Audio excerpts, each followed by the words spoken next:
आज मैं आपको भारत के इतिहास के उस दौर में ले चलूँगा जहाँ भारत सिर्फ बड़ा नहीं था, भारत दुनिया में चमक रहा था। वो समय था ज्ञान का, वो समय था विज्ञान का, कला का, गणित का और संस्कृति का। और इसी वजह से गुप्त साम्राज्य के समय को कहा जाता है भारत का गोल्डन एज। लेकिन आज का सवाल ये है कि गोल्डन एज था तो हम इतना पीछे क्यों चले गए? क्या सच में गुप्तों का दौर इतना महान था या इतिहास ने कुछ चीज़ें छुपा दी? अब ध्यान से सुनिए, गुप्त साम्राज्य की शुरुआत कैसे हुई? गुप्त साम्राज्य की शुरुआत एक मजबूत सोच से हुई थी, देश को जोड़ना, व्यवस्था बनाना और स्थिरता लाना। गुप्त वंश का उभरना भारत के लिए एक नए युग की शुरुआत था। सबसे प्रसिद्ध शासकों में आते थे चंद्रगुप्त प्रथम, समुद्रगुप्त, चंद्रगुप्त द्वितीय। अब ध्यान रखिए, ये राजा सिर्फ लड़ाके नहीं थे, ये राजा निर्माता थे। और देश तब आगे बढ़ता है जब सत्ता सिर्फ जीत नहीं जाती, निर्माण भी करे। यही देश का असली मकसद होता है। समुद्रगुप्त तलवार वाला राजा लेकिन दिमाग का सम्राट था। अब सुनिए, समुद्रगुप्त को इतिहास में एक महान विजेता माना जाता है। उसने कई राजाओं पर विजय पाई, लेकिन वो सिर्फ युद्ध नहीं लड़ करता था। वो समझता था जीत सिर्फ ज़मीन लेने से नहीं होती, जीत होती है लोगों को भरोसा जीतने से। और यही कारण था कि गुप्त साम्राज्य केवल फैल नहीं रहा था, गुप्त साम्राज्य मजबूती से आगे बढ़ रहा था। चंद्रगुप्त द्वितीय, जब भारत की चमक दुनिया तक गई। अब ध्यान से सुनिए, चंद्रगुप्त द्वितीय वो राजा था जिसके समय में भारत अपने शिखर पर था।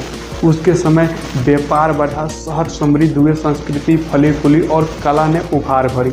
और यही कारण है कि उसी दौर को गोल्डन एज कहा गया था। गुप्त काल में भारत इतना महान क्यों था? अब सुनिए, गुप्त काल की महानता 5 बड़ी वजहों से थी। शिक्षा और ज्ञान के इस दौर में शिक्षा बहुत आगे थी, विद्वान थे, गुरुकुल थे और ज्ञान को सम्मान था। विज्ञान और गणित भारत ने दुनिया को दिया था। सुनने की समझ, गणित की नई सोच, खगोल विज्ञान की उन्नति। भारत सिर्फ कहानी नहीं था, भारत उस समय दुनिया का दिमाग था। कला और साहित्य में इस दौर में कला चरम पर थी। कविता, नाटक, संगीत और सबसे बड़ा नाम कालिदास। जब साहित्य मजबूत होता है तो सभ्यता मजबूत होती है। व्यापार और अर्थव्यवस्था, भारत का व्यापार दूर देशों तक जाता था। भारत के कपड़े, मसाले, हाथ के कला और ज्ञान दुनिया को आकर्षित करता था। इतिहास में कई विदेशी यात्रियों ने भारत की तारीफ की। उन्होंने लिखा, भारत समृद्ध है, भारत साफ है, भारत में ज्ञान है, भारत की संस्कृति गहरी है। मतलब दुनिया भारत को सिर्फ देखती नहीं थी, दुनिया भारत को मानती भी थी। और यही गोल्डन एज का मतलब है, जब दुनिया आपका नाम सम्मान से ले। लेकिन गोल्डन एज के अंदर एक सच्चाई भी थी। अब ध्यान से सुनिए, हर गोल्डन एज के अंदर कुछ कमियां भी होती है। गुप्त काल में भी कुछ चीज़ें थी। समाज में वर्ग बढ़ रहा था, कुछ हिस्सों में असमानता थी और सत्ता पर निर्भरता ज़्यादा थी। यह वो कमजोरियाँ थी जो समय के साथ गहरी होती चली गई। और जब कमजोरी बढ़े तो मजबूत साम्राज्य भी एक दिन टूटता है। गुप्त साम्राज्य गिरा क्यों? अब सबसे बड़ा सवाल, इतना महान साम्राज्य गिरा क्यों? इसके पीछे कई कारण थे।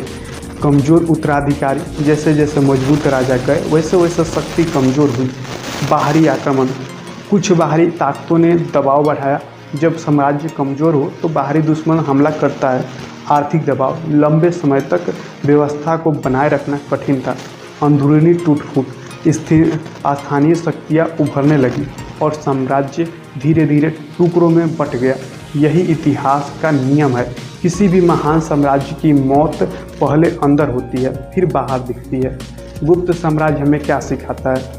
अब सबसे बड़ा सीख सुनिए, ज्ञान देश की ताकत है, स्थिरता विकास की जननी है, कला संस्कृति की रक्षा करती है और अर्थव्यवस्था देश की रीढ़ है। लेकिन सबसे ज़रूरी, अगर समाज में असमानता बढ़े और सत्ता कमज़ोर हो जाए तो गोल्डन एज भी ख़त्म हो जाता है।